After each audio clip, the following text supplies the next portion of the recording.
राधे राधे। जय श्री कृष्णा। बैसाख मास महत्व कथा अध्याय 26 में आप सभी का स्वागत है।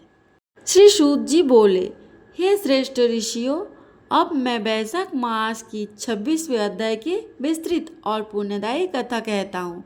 जो मनुष्य श्रद्धा से इसे सुनता है और उसके अनेक जन्मों के पाप नष्ट हो जाते हैं, घर में सुख समृद्धि आती है और अंत में श्री हरि के धाम को प्राप्त होता है। हे मुनियों, प्राचीन समय में आनंदपुर नामक एक सुंदर नगर था। उस नगर में धर्मशील, न्यायप्रिय और राज्योत्सल राजा धर्मकेतु राज्य करते थे। राज्य में धन धान्य की कोई कमी न थी। खेत लहराते हुए थे, नदी में जल भरी हुई रहती थी और प्रजा राजा के गुण गाती थी। किंतु एक कमी थी, राजा को धर्म का बाहरी ज्ञान तो था, पर भगवान विष्णु की भक्ति और बैसाख मास की महिमा का सच्चा ज्ञान नहीं था। वे बड़े बड़े यज्ञ करते, दान देते, मंदिर बनवाते, पर मन में थोड़ा अभिमान भी था कि मेरे समान पुण्यवान कौन होगा। एक दिन दरवाजे में एक तेजस्वी महात्मा पधारे। उनके मुख पर अद्भुत तेज था, नेत्रों में करुणा थी और वाणी में मधुरता थी। राजा ने उठकर उनका स्वागत किया, चरण धोए, आसन दिया और विनम्र होकर बोले, हे प्रभु, कृपा कर बताइए कि कौन सा ऐसा व्रत, कौन सा ऐसा मास है और कौन सा ऐसा पुण्य है जिससे मनुष्य का जीवन सफल हो जाए। महात्मा मुस्कुराए और बोले, राजन, यदि तुम सच में कल्याण चाहते हो तो बैसाख मास की कहानी महिमा सुनो।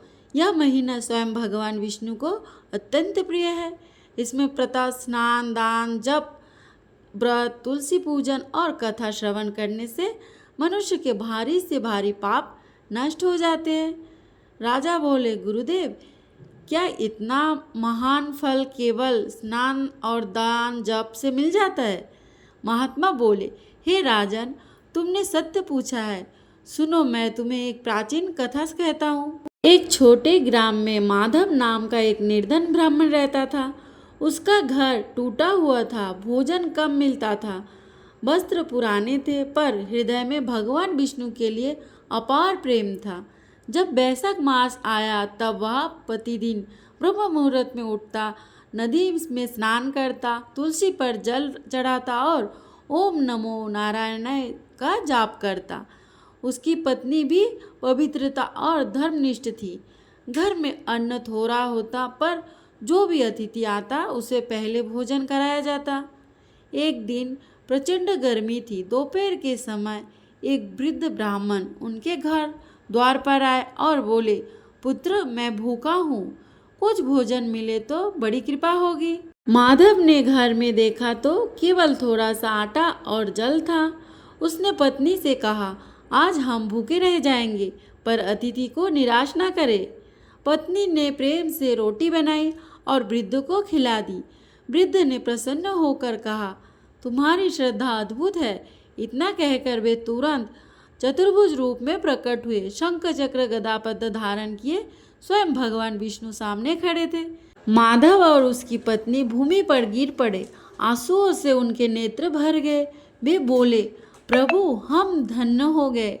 भगवान बोले, हे भक्तों, बैसाख मास में किया गया छोटा सा दान भी अनंत फल देता है।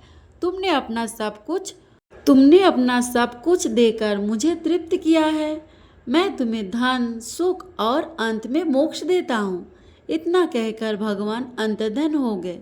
अगले दिन माधव के घर में समृद्धि आने लगी, पर वह अभिमानी नहीं हुआ। वह पहले से भी अधिक दानी और विनम्र बन गया। महात्मा राजा धर्मकेतु से कहा, राजन, यह बैसाख मास की महिमा है। राजा यह सुनकर भाव विभोर हो गए। उन्होंने उसी दिन संकल्प लिया कि अब से बैसाख मास में नियम पूर्वक स्नान, दान, जप और हरिनाम स्मरण करेंगे। दूसरे दिन ब्रह्म मुहूर्त में राजा स्वयं उठे, राजस्व वस्त्र छोड़कर साधारण वेश धारण किया, नदी तट पर गए, स्नान किया, सूर्य को अर्घ्य दिया और श्री विष्णवे नमः का जाप किया। फिर उन्होंने ब्राह्मणों को भोजन कराया, गरीबों को अन्न दिया, प्यासे के लिए जगह जगह जल के घरे रखवाए, यात्रियों के लिए छाया की व्यवस्था कराई और गौशाला बनवाई। कुछ ही दिनों में राज्य में अद्भुत परिवर्तन होने लगा। जहाँ पहले रोगी थे वहाँ स्वस्थ आया, जहाँ झगड़े थे वही प्रेम बढ़ा। खेतों में भरपूर वर्षा हुई, फसल उत्तम हुई, व्यापार बढ़ा और राजा प्रसन्न रहने लगी।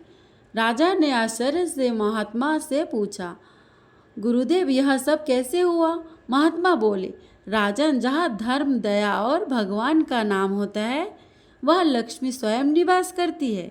हे मुनियों, उसी नगर में एक लोभी सेठ भी रहता था।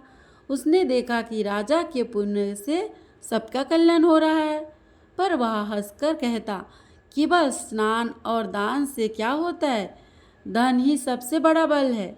उसके कभी किसी को जल तक नहीं दिया। एक दिन भयंकर गर्मी में वह व्यापार के लिए निकला। गर्मी में उसे तीव्र प्यास लगी, कहीं जल न मिला, तब उसे अपने कर्म याद आए।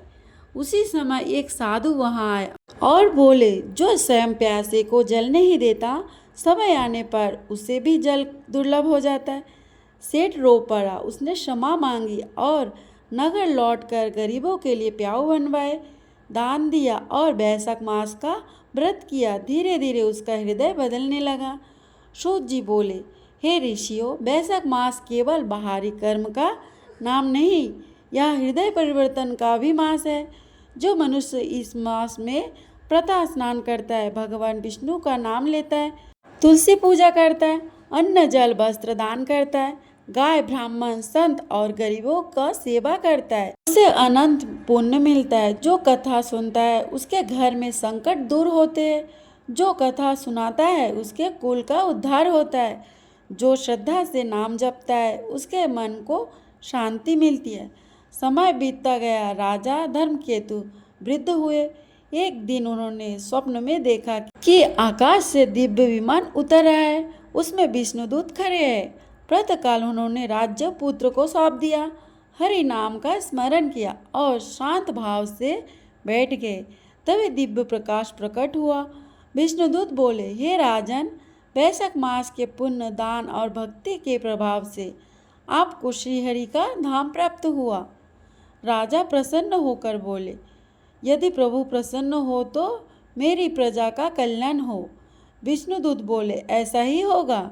इतना कहकर राजा को दिव्य विमान में बैठाकर वैकुंठ ले गए। नगर में लोगों ने देखा कि आकाश में प्रकाश फैल रहा है। सब ने हरि नाम का कीर्तन किया। सूत जी बोले, हे मुनियों, जो मनुष्य श्रद्धा से वैशाख मास की इस अध्याय का कथा सुनता है उसके दुख दूर होते हैं, घर में लक्ष्मी आती है, मन को शांति मिलती है और अंत में भगवान विष्णु का धाम प्राप्त होता है।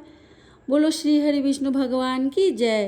बोलो वैशाख मास महत्व की जय। अगर वीडियो आप लोगों को अच्छा लगे हो तो लाइक, कमेंट और सब्सक्राइब ज़रूर करना।